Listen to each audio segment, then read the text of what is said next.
छत्तीसगढ़ के छोटे से गांव दुर्ग में एक टूटी हुई दुकान के बाहर एक लड़का रोज अपने पापा के पास बैठता था।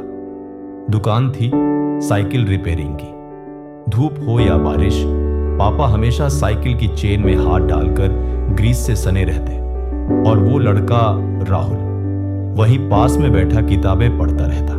दूसरों के लिए वो सिर्फ एक गरीब साइकिल मैकेनिक का बेटा था, लेकिन राहुल के लिए वो दुकान एक क्लासरूम थी और साइकिल की चेन से निकलती चूचू की आवाज उसके सपनों की म्यूजिक। राहुल का सपना था डॉक्टर बनना, लेकिन जब घर में खाने के लिए 2 वक्त की रोटी मुश्किल से मिलती हो तो डॉक्टर बनने का सपना अक्सर लोग मजाक में उड़ा देते हैं। एक दिन स्कूल में राहुल ने जब टीचर से कहा, सर मैं AIIMS में पढ़ना चाहता हूं, तो क्लास में हंसी गूंज उठी। किसी ने कहा, अबे तेरे पापा तो पंक्चर बनाते हैं, तू ऑपरेशन करेगा? राहुल ने कुछ नहीं कहा, बस मुस्कुरा दिया। और उसी दिन उसने ठान लिया, मुझे खुद को नहीं पूरी दुनिया को जवाब देना है। घर में एक पुराना पंखा था जो तेज आवाज करता था। किताबों के पन्ने उड़ते रहते। राहुल कई बार उसे बंद कर देता, गर्मी से परेशान हो जाता, लेकिन सोचता मेरे पसीने से ही मेरी तकदीर लिखी जाएगी। राहुल के पापा अक्सर कहते, बेटा काम बड़ा या छोटा नहीं होता, लेकिन अगर तेरा सपना बड़ा है तो मेहनत उससे भी बड़ी होनी चाहिए।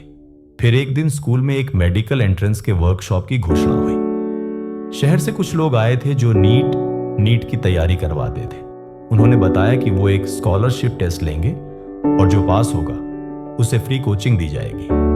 राहुल के कान खड़े हो गए। यही उसका मौका था। टेस्ट देने के लिए उसे शहर जाना था, लेकिन किराया नहीं था। मां ने अपना पुराना मंगलसूत्र गिरवी रख दिया। राहुल ने अपनी स्लीपर की टूटी पट्टी सिलवाई और निकल पड़ा, एक बैग, कुछ किताबें और सीने में आग लेकर। शहर का माहौल अलग था। लड़के ब्रांडेड कपड़ों में थे, महंगे स्मार्टफोन, लैपटॉप, नोट्स, सब कुछ था उनके पास। राहुल के पास था सिर्फ एक पुराना बैग, एक सस्ती डायरी और एक सपना। शुरुआत में उसे समझ नहीं आता था कि इतने टॉपिक कैसे याद किए जाते हैं। कई बार लगा कि शायद मैं नहीं कर पाऊंगा, लेकिन हर बार जब वो थक जाता, उसे पापा की साइकिल की चेन की आवाज याद आती, रुक मत चल। रात में जब सब सो जाते, राहुल हॉस्टल की छत पर जाकर पढ़ता। उसने एक कागज पर लिखा था AIIMS दिल्ली और उसे दीवार पर चिपका रखा था। हर दिन उसी को देखकर खुद से कहता, तेरा सपना तुझसे दूर नहीं है, तेरा डर तुझसे दूर कर रहा है। 3 बार प्रैक्टिस टेस्ट में फेल हुआ, रैंक बहुत नीचे आई, लेकिन चौथी बार उसने सबसे ऊपर नाम लिखा। नीट का दिन आया। राहुल की उंगलियां कांप रही थी। दिल कह रहा था, तू कर सकता है। हर सवाल को उसने ऐसे हल किया जैसे वह अपने सपने को एक एक कर पकड़ रहा हो। रिजल्ट वाले दिन राहुल ने कंप्यूटर स्क्रीन पर देखा, AIR 178 राहुल वर्मा चुने गए AIIMS दिल्ली। वो रो पड़ा। मां ने माथा चूमा, पापा ने गले लगाया। उनके गालों पर ग्रीस नहीं, अब गर्व की चमक थी। AIIMS में पहला दिन। राहुल उसी क्लासरूम में बैठा था जहां देश भर के टॉप स्टूडेंट्स थे।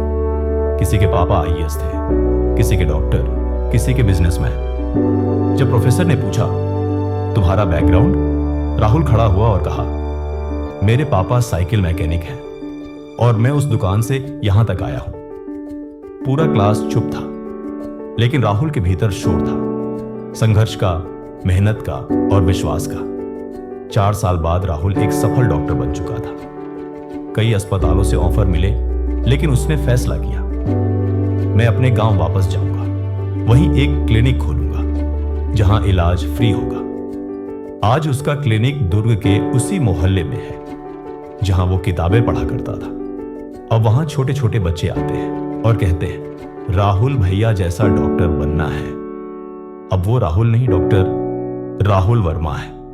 लेकिन जब भी कोई बच्चा इलाज के बाद मुस्कुराता है तो उसे वही पुरानी दुकान याद आ जाती है और वो सोचता है, शुक्र है मैंने हार नहीं मानी। कभी हार मत मानो, हालात कितने भी मुश्किल हो, अगर सपना सच्चा है और दिल से मेहनत की जाए तो एक साइकिल मैकेनिक का बेटा भी देश का टॉप डॉक्टर बन सकता है।